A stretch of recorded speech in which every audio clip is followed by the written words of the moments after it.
No, it's not just the Stormont government dealing with financial woes at the moment. The Republic's cabinet has been meeting to decide where to make those €2 billion in cutbacks that I was talking about there. Between the government, employers and unions, they were hoping to reach agreement, but those talks collapsed early this morning. The Taoiseach Brian Cowen is expected to unveil the detail of the savings in the Dáil this afternoon.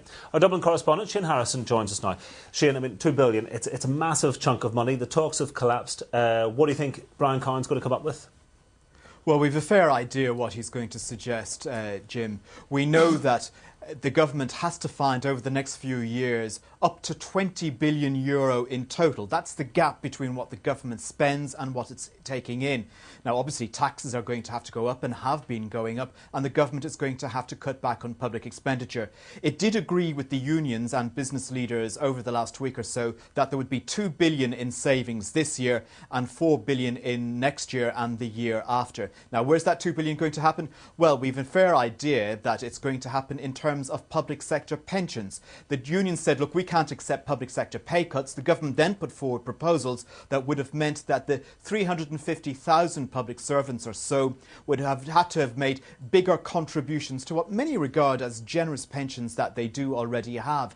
But the union said, look, no, we can't afford that because in some cases it amounts up to 10% of pay and it was going to disproportionately affect those on lower and on middle income. So they said no, and that's why the talks collapsed this morning. We do know from the government's figures that the savings that they proposed to make with regard to those pensions amounted to €1.35 billion of the €2 billion that they're expected to save in their announcements today.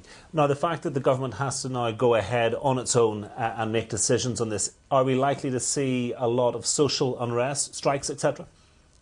That we don't yet know. We don't yet know what way ordinary workers are going to react to what we expect the government to unilaterally do and say, look, we're going ahead and you're going to have to make these extra contributions to your public service pension. We don't yet know. We do know from the past, though, that when the government tried to make savings around the autumn, and particularly with regard to old people's medical cards, that old people took to the streets and the government backed down. Now, since then, it has sunk in a little bit more with the public about just how bad the Republic's economic position is. But I would expect that some unions will say, no, we just can't wear that. And I wouldn't be surprised if there were strikes in the future as a result of what the government is trying to do. You talked about things sinking in. I mean, the turnaround in the fortunes of the Republic's economy has been remarkable. I mean, just a year ago, people still were living in the boom times, and now they're having to face these huge cuts in public spending. I mean, that is an almighty challenge. Yes, it is. But there were a few voices in the wilderness last year saying, look, we are creating too many jobs in the public sector that are going to have to be paid for. And then we had Brian Cowen, who was Minister for Finance at the time, taking over as Taoiseach. And in many ways, you could say that his fingerprints are over some of those decisions that have been made. But it has been a huge turnaround in terms of the Republic's economy since the collapse of Lehman Brothers. Now, it's not just the Republic of Ireland that's had to undergo this massive change. Countries right across Europe and right across the world have had to do so as well. But it is a huge turnaround. But it has taken that little bit of time for, I think, the public to accept that, yeah, look, we do have to make changes. But we have yet to see the detail of where the changes are going to take place today. And then we've got to see where €4 billion extra is going to be found next year. That'll be a huge effort for the government, unions and employers to come up with if they still engage in this social partnership process.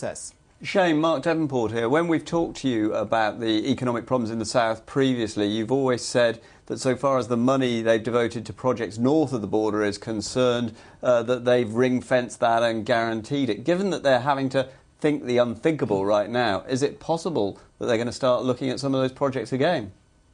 Well, obviously everything is possible, but senior ministers have in the past said, no, these are international agreements that we have reached, and as far as senior ministers are concerned, those projects won't be affected. Now, many of those projects, it does have to be said, are in many ways about incorporating County Donegal more into the Republic. If you look at where most of those road projects go, they are very much Donegal orientated. For example, the City of Derry Airport. That's about linking Donegal into the transport infrastructure. Roads that go through Northern Ireland, many of them go through Donegal, but not all of them. Some of the money is, for example, being spent on roads between Ballymena and Larne. But as far as the government is concerned at this stage, no, those projects aren't yet under threat. Shane, many thanks indeed.